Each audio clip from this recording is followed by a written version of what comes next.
Ils buvaient dans le même verre, toujours sans se quitter des yeux. Ils faisaient la même prière, d'être toujours, toujours heureux. Parmi les gravats, ils souriaient, dans ce petit bal qui s'appelait, qui s'appelait, qui s'appelait, qui s'appelait... Non, je ne me souviens plus du nom du bal perdu. Ce dont je me souviens, c'est de ces amoureux qui ne regardaient rien autour d'eux. Il y avait tant d'insouciance dans leurs gestes émus. Alors quelle importance, le nom du bal perdu. Non, je ne me souviens plus du nom du bal perdu. Ce dont je me souviens, c'est qu'ils étaient heureux, les yeux au fond des yeux. Et c'était bien. Et c'était bien. Heureux de vous retrouver, comme tous les mercredis soirs ou comme tous les jeudis matins, c'est selon. Une expression dans l'émission d'aujourd'hui, c'est colloque singulier, parce que les médecins en général disent colloque singulier pour qualifier la relation qui les unit aux patients, mais tout simplement parce qu'aujourd'hui on va parler plutôt de chemin singulier, avec par exemple Sophie Scherer qui publie chez Stock Madolto. Sophie Scherer qui est écrivain et qui dans ce livre nous fait le portrait de celle qu'elle aime, c'est-à-dire Françoise Dolto. Quand la maladie nous enseigne, médecine des actes, Jean-Patrick Chauvin. Jean-Patrick Chauvin, je parlais de colloque singulier il y a une seconde. Vous êtes médecin de base à Chartres. Et vous avez beaucoup travaillé et sur vous et sur la maladie de chacun de vos patients. Et vous essayez de rendre humaine ou humain ce rapport qui vous unit à chacun de vos patients. Messieurs, qu'avez-vous entendu de ce qu'a dit Sophie Scherer, Jean-Patrick Chauvin? Différentes choses, je dirais. Mais peut-être parce que j'ai une oreille qui a l'habitude d'écouter. Une première chose qui m'a paru intéressante, ce qui est arrivé à la fin d'ailleurs, je commençais par la fin, c'est quand vous avez dit que vous vouliez être secrétaire de votre maman. Et en fait, c'est peut-être pas parce qu'elle avait des secrets à taire, mais c'est peut-être parce qu'elle avait des secrets à dire que personne d'autre pouvait dire que sa fille. Ça y est. Et peut-être que vous avez trouvé une maman de circonstance qui s'appelle Madolto et qui a un certain angle de vue sur cette femme qui a été livrée, que personne d'autre n'avait fait. C'est-à-dire un certain secret aussi.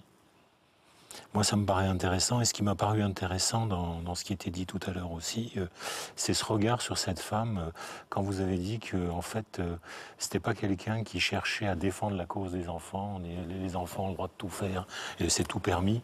Et je trouve que c'est une belle transformation d'une histoire, parce que, d'un certain point de vue, on pourrait penser qu'elle a été une enfant un petit peu maltraitée, mais peut-être comme tous les enfants, parce qu'on ignore un peu ce monde. Et quand j'ai entendu parler de cette histoire de réveil le jour du bac, j'ai dit, mon Dieu, que cette maman devait être malheureuse pour faire des choses pareilles. Oui. Ah oui, c'est terrifiant. Et ce qui est... Non, je crois que c'est la nature humaine, tout bêtement. Oui, mais c'est un peu terrifiant quand on n'y est pas habitué comme vous. Et ensuite, ce qui est intéressant dans cet aspect des choses, c'est sûr qu'elle aurait pu sombrer dans l'excès inverse, c'est-à-dire devenir quelqu'un qui défend la cause de l'enfant. Et elle a su trouver, moi, ce que j'appellerais la voie du milieu. C'est quelque chose qui essaye de réconcilier le monde de l'enfance et le monde des parents. Il fallait une belle dimension d'amour, quand même. Mais comment, oui. Ça fait plaisir d'être écouté par quelqu'un d'aussi attentif. Oui, il a de bonnes oreilles, le garçon. Jean-Patrick Chauvin, quand la maladie nous enseigne, médecine des actes, aux éditions Lyon, aux éditions Josette Lyon, qu'est-ce qui vous a amené, quel a été l'événement qui vous a amené à réfléchir à votre pratique de la médecine? Vous étiez médecin généraliste et à un moment, vous basculez parce que vous n'êtes pas, là, au bon endroit, au bon moment de votre point de vue. Qu'est-ce qui vous bouleverse à ce point? En fait, je crois que je suis au bon endroit et au bon moment, mais je ne le sais pas à l'époque. Ouais. Et ce qui me bouleverse, je crois que c'est quelque chose qui a été dit déjà tout à l'heure par Princesse Agnès, c'est une saine colère. C'est une colère intérieure en disant c'est pas possible. C'est pas possible de continuer comme ça. C'est pas possible de continuer à soigner des gens sans les soigner vraiment, quoi. C'était quelque chose de cet ordre-là. J'avais l'impression d'être très performant. La faculté m'avait formé à une performance diagnostique et thérapeutique. Mais j'étais complètement démuni face à ces êtres qui souffraient face à moi. Donc ça a commencé, ça s'est surtout cristallisé un soir. Ça faisait 8-10 mois que j'étais installé. J'avais déjà fait différentes choses avant, du SAMU, des remplacements. Mais là, j'étais dans mon cabinet. Et un soir, je suis rentré chez moi, désespéré de ne pas avoir pu aider une femme que je voyais régulièrement, qui avait des problèmes de santé extrêmement graves, comme si j'étais sans solution face à cette souffrance. Donc, pour aller dans le corps de votre livre, il y avait... Jusque-là, vous connaissiez parfaitement la biologie du corps. En revanche, vous étiez complètement ignorant de la biologie de l'esprit. Et vous avez cette phrase, et on peut peut-être partir de cet extrait pour que vous expliquiez comment, d'un seul coup, vous avez ouvert votre pratique, comment vous avez réinventé votre pratique, et comment, but du jeu fondamental, vous avez su écouter l'autre, pas seulement dans sa maladie, mais dans son imperfection. Vous dites la chose suivante: entendons-nous bien, il ne s'agit pas ici de fustiger l'usage des médicaments, mais de souligner le danger de leur usage intempestif. Utiliser à bon escient le médicament, quel qu'il soit, est une bonne chose. Il soulage le malade, restaure le bon état de son corps et offre de ce fait un espace suffisamment paisible pour rechercher le sens de la maladie.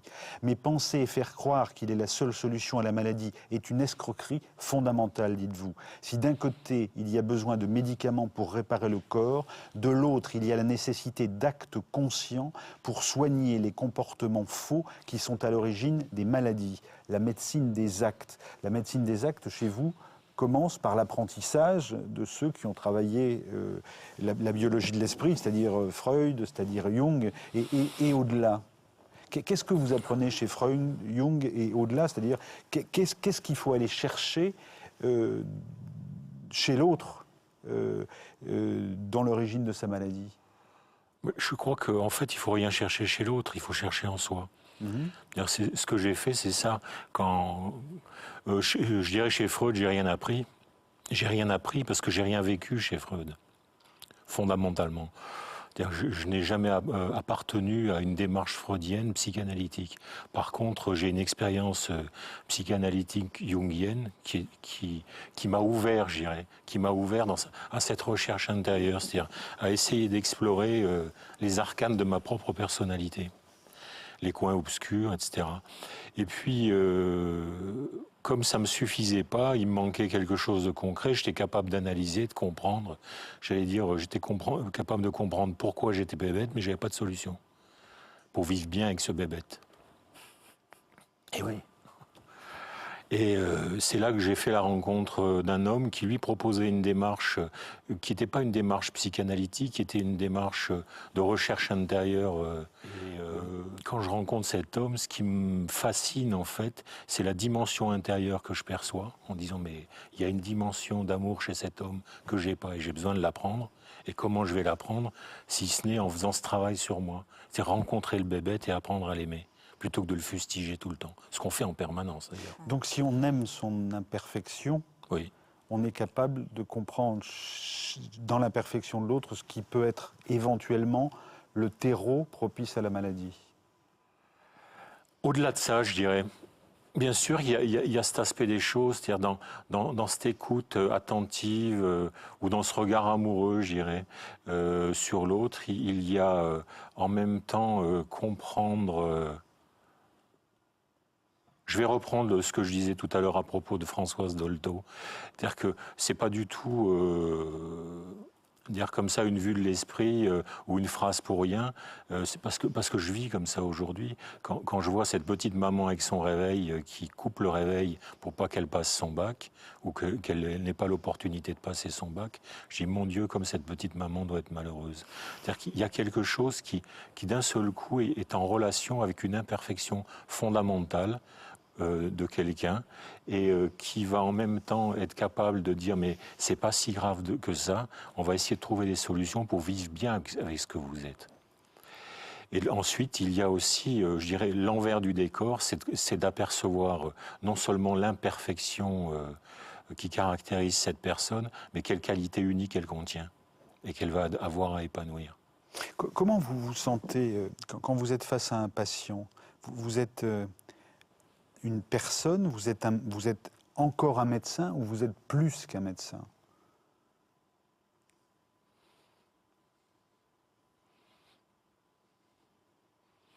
Mais je crois que je suis fondamentalement un médecin dans toute la définition de ce terme. Il y a une chose on va revenir sur cette idée de qu'est-ce que c'est qu'un patient responsable, donc un malade responsable, oui. Qu'est-ce que c'est que la santé au XXIe siècle, qu'est-ce que c'est que la médecine au XXIe siècle, mais cette chose que vous dites, et je crois qu'il est important de la faire partager, c'est qu'on peut essayer de comprendre sa maladie par son histoire personnelle. En tout cas, on peut essayer déjà de l'approcher de cette manière-là.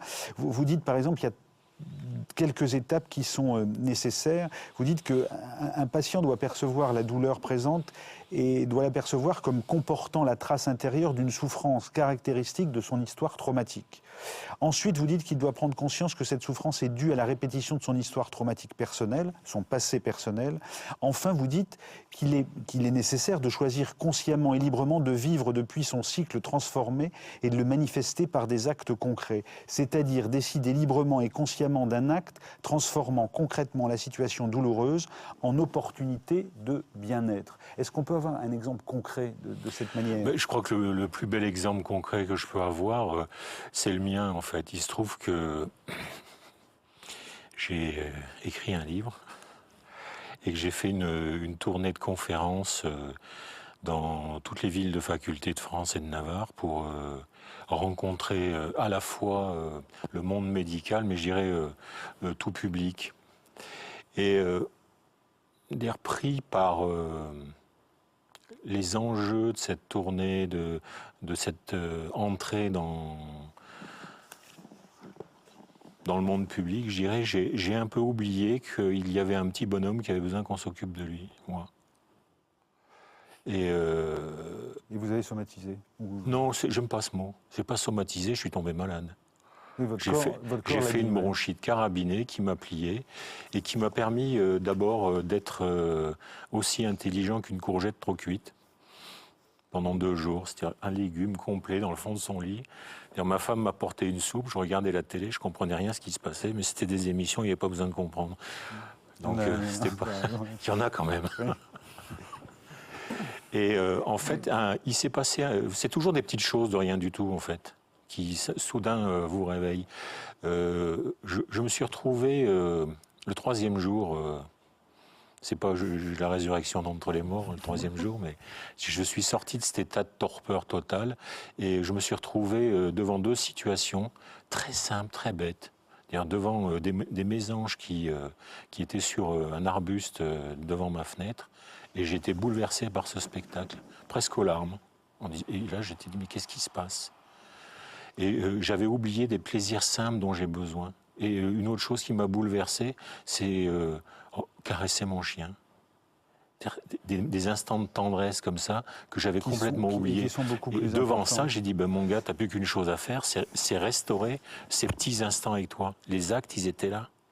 C'est mettre des temps pour moi où j'étais à l'écoute de moi-même. Et en fait, ça a redynamisé mon écoute pour... Alors, ce que vous dites aussi, parce que vous n'êtes pas naïf non plus, et ce serait dommage comme médecin, vous dites qu'il y a une approche différente pour celui qui a un rhumatisme. Donc, on voit bien celui qui se tient comme ça, oui, qui peut être enfermé sur lui-même, et donc il peut se poser la question de l'aspirine, mais aussi la question de pourquoi est-ce que je me suis toujours senti enfermé. Mais vous posez aussi très bien la question aussi des maladies beaucoup plus graves. Des maladies qui confrontent à la mort. Et vous dites que même dans ce cas-là, la médecine peut soigner les effets du mal, mais c'est aussi une opportunité pour la personne de questionner sa vie, sans mauvais jeu de mots. Mais vous savez, je crois que, parce que je l'ai vécu dans cette expérience récente, toute maladie confronte à la mort possible. Et dans un des moments de cet état de légumes où j'étais, j'ai eu le sentiment que je pourrais mourir. Mais un espèce de sentiment très bizarre, c'est que ça n'avait aucune importance. C'est-à-dire, c'était un constat. C'est comme si je rencontrais mon état de mortalité. Et ce constat, pour moi, il a été extrêmement important. C'est-à-dire que, ayant vécu ces expériences, je dirais, de l'intérieur, de l'attention à moi, du sens que je cherchais sur ce qui m'arrivait par rapport à un ensemble de vie, un mauvais rythme, etc. Je cherchais mes propres actes, en fait. Et les expériences que je vivais, quand j'ai pu retourner dans mon cabinet 8 jours après, je me suis rendu compte d'une chose, j'écoutais plus pareil.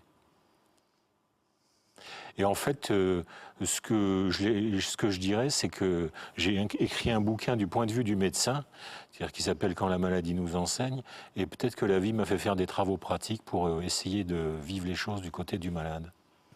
Et ça a été une belle expérience d'humilité. Vous dites deux choses dans ce livre, par exemple ceci. Se pourrait-il que s'instaure plus loin encore une véritable éducation à la gestion de sa santé? Ce pan de l'exercice médical consisterait alors à offrir à ceux qui le souhaiteraient une connaissance de la nature humaine, aussi bien du point de vue de la vie intérieure que de celui du corps. Il consisterait à apprendre à rencontrer son propre corps, à se rencontrer dans les petits inconforts de son corps, à voir le reflet de sa propre imperfection douloureuse dans les événements troublants de ce corps. Et là, vous dessinez une perspective sur la médecine du XXIe siècle. D'abord, vous dites la chose suivante, si on connaît son corps et si on s'interroge sur ce qui fait terreau à tel ou tel type de maladie, donc ce qui fait écho à une imperfection fondamentale, ça coûterait peut-être moins cher à la sécurité sociale. Et puis, vous insistez aussi sur un autre point, c'est que la médecine doit apprendre à ses médecins à avoir cette dimension humaine et ces dimensions d'écoute, et pas seulement la dimension technique qui consiste à soigner le corps. Alors, par rapport à ça, il y a quand même une question. Quand on va dans votre cabinet, ça dure longtemps, puisque vous soignez le corps et en plus vous écoutez. Ça dépend. Ça dépend. Parce que les choses, elles ne se font pas d'une seule traite. Je crois que ce qu'il faut apercevoir, c'est à quel point... il y a dans cette approche médicale une entrée en intimité très forte. Intimité à laquelle tout le monde n'est pas forcément prêt. Donc il faut y aller par touche. Colloque singulier. D'abord, il y a, je dirais, moi j'ouvre les portes, je commence par ouvrir les portes. Comme c'est curieux que vous ayez tel problème. Par exemple, je me rappelle le cas d'une personne qui était asthmatique et qui venait me voir, elle m'avait été envoyée, donc il y avait déjà, je dirais, une préparation. Elle savait que ça allait pas se passer comme chez tout le monde. Mais avant de rentrer en direct dans son histoire, très personnelle, j'ai dit, mais je vais essayer de vous faire apercevoir des choses, et c'est là que je parlais d'intelligence du corps.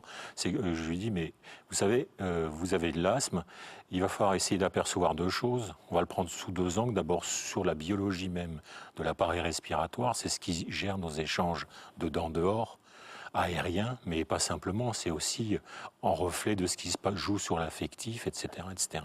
Donc je lui fais un petit cours sur la respiration.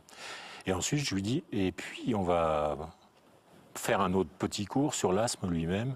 L'asthme, c'est ce qu'en termes techniques, on appelle la dyspnée expiratoire. C'est-à-dire qu'il y a quelque chose qui a du mal à s'exprimer de vous. Vous n'exprimez pas votre différence. Je dis, voilà, c'est tout. Vous repartez avec ça et vous vous auto-observez avec ça. Vous essayez de voir les situations où vous n'exprimez pas ce que vous avez en vous. Et je crois que dans cette démarche, en fait, d'abord, ça ne prend pas un temps fou. Ça demande simplement, je dirais, entre 20 et 30 minutes. En moyenne, une demi-heure, une première consultation, parfois un peu plus.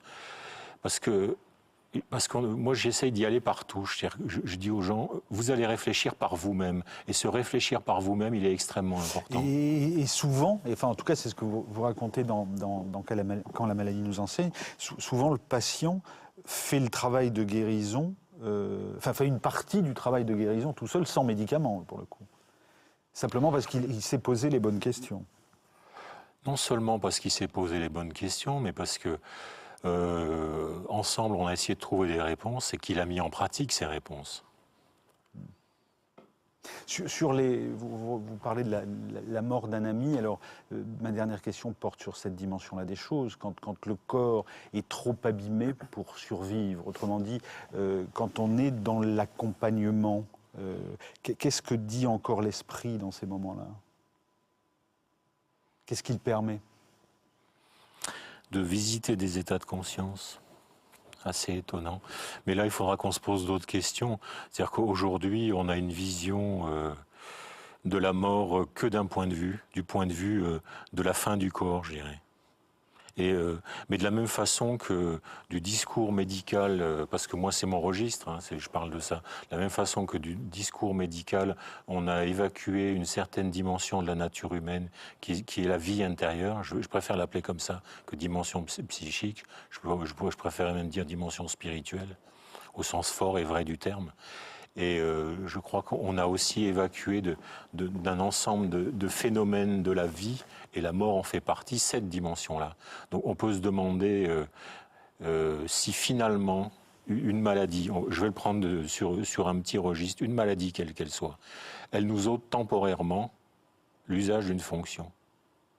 Vous êtes d'accord jusqu'à là? Il faudrait se poser la question, mais quelle est l'expérience qu'elle nous offre? Eh bien, peut-être qu'au bout du compte, il se passe quelque chose au moment de cette étape finale qui est nous enlevant l'importance de notre corps. C'est peut-être pour aller visiter d'autres états de conscience qu'on trouve dans les textes, qu'on trouve dans la sagesse, dans les expériences des sagesses, et peut-être bien qu'on a à rééduquer non seulement les gens à faire un bon usage de leur maladie, peut-être pour pouvoir faire un bon usage de leur vie et à terme faire un bon usage de leur mort.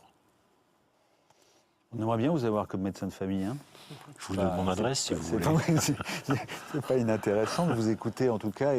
Et bon, quand la maladie nous enseigne médecine des actes. Commentaires autour de la table?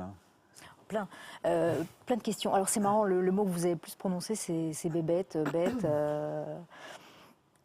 Le petit bébête. C'est marrant parce que Dolto, elle disait ça à une de ses amies, elle disait à Madeleine Chapsal, occupe-toi de la petite.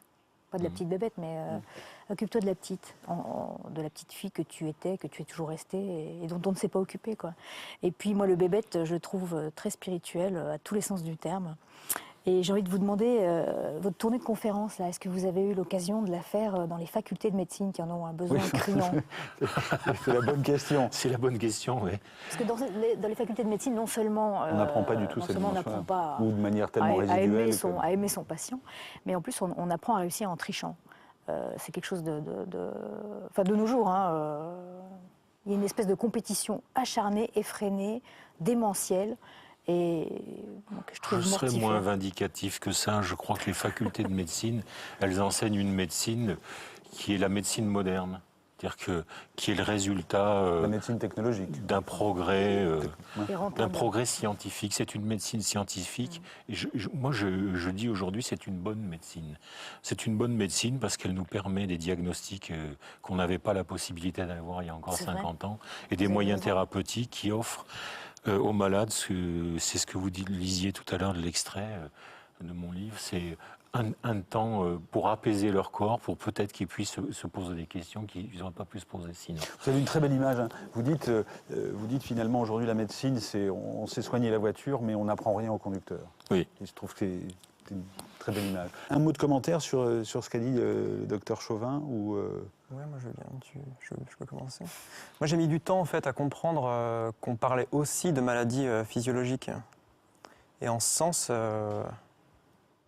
je trouve ça sous certains aspects un peu inquiétant aussi, parce qu'on peut assez facilement faire des associations comme ça. Et il y a eu une confusion, sûrement venant de ma part, hein, à un moment donné, entre votre bronchite et le moment où vous êtes rentré dans votre cabinet, de votre cabinet. En fait, le moment des mésanges, c'était quand? C'était quand vous avez fait une bronchite ou c'était... Oui, tout à fait. Ouais. Ça ressemble à une dépression vu d'ici, quand même, un petit peu. Vous trouvez beau le spectacle de Mésanges? C'est dépressif selon vous? Non, d'être cloué au lit pendant 3 jours après une longue tournée et de pleurer dans des mésanges, ça ressemble à un burn-out. Au cours d'une dépression, c'est pas courant quand même. Ou alors c'est une dépression fébrile.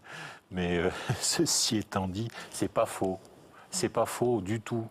C'est intéressant, je suis tout à fait d'accord avec vous. En plus, il y a une relation très précise entre le système respiratoire et l'état dépressif. Bien sûr qu'il y avait au fond de cette histoire. Pourquoi cet homme est tombé malade à ce moment-là? Pourquoi sur un plan respiratoire? Parce qu'il y avait certainement quelque chose d'une dépression aiguë, je dirais, qui a duré une petite semaine. Mais il a fallu ça. Et je nie pas du tout cet aspect des choses. Au contraire, je le revendiquerai presque. Je crois qu'il faut, de la même façon, parler du bébé tout à l'heure, je vais le dire de façon un peu plus violente. Je crois qu'il faut descendre parfois au fond de sa connerie, au fond de sa bêtise, au fond de sa douleur, au fond de ses ténèbres intérieures, pour dire les choses autrement, pour pouvoir aller visiter au fin fond de nos tripes qui on est vraiment en vérité. Dans tous nos travers, dans tout notre sordide, etc., pour pouvoir se relever.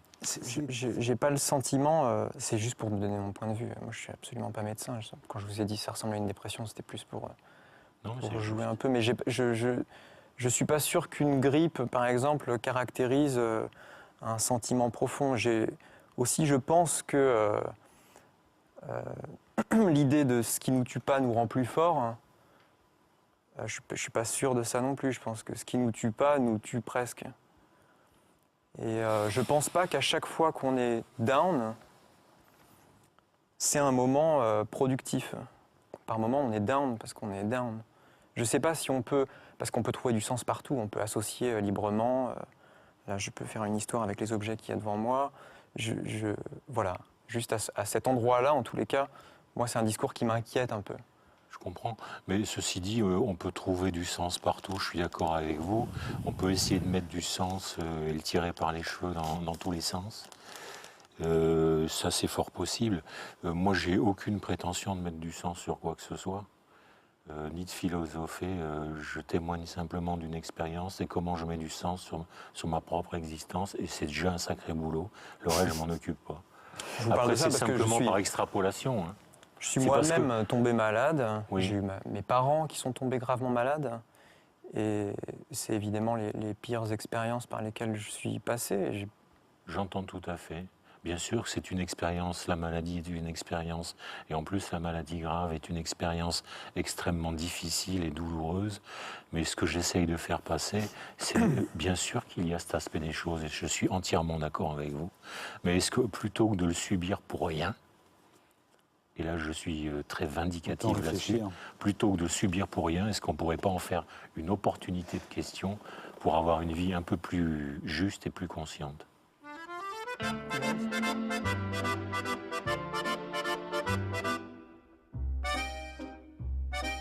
Et puis quand l'accordéoniste s'est arrêté, ils sont partis.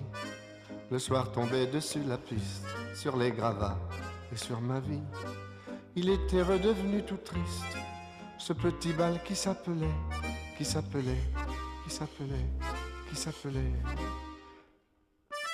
Non, je ne me souviens plus du nom du bal perdu. Ce dont je me souviens, c'est de ces amoureux qui ne regardaient rien autour d'eux. Il y avait tant de lumière avec eux dans la rue. Alors la belle affaire, le nom du bal perdu. Non, je ne me souviens plus du nom du bal perdu. Ce dont je me souviens, c'est qu'on était heureux, les yeux au fond des yeux. Et c'était bien. Et c'était bien.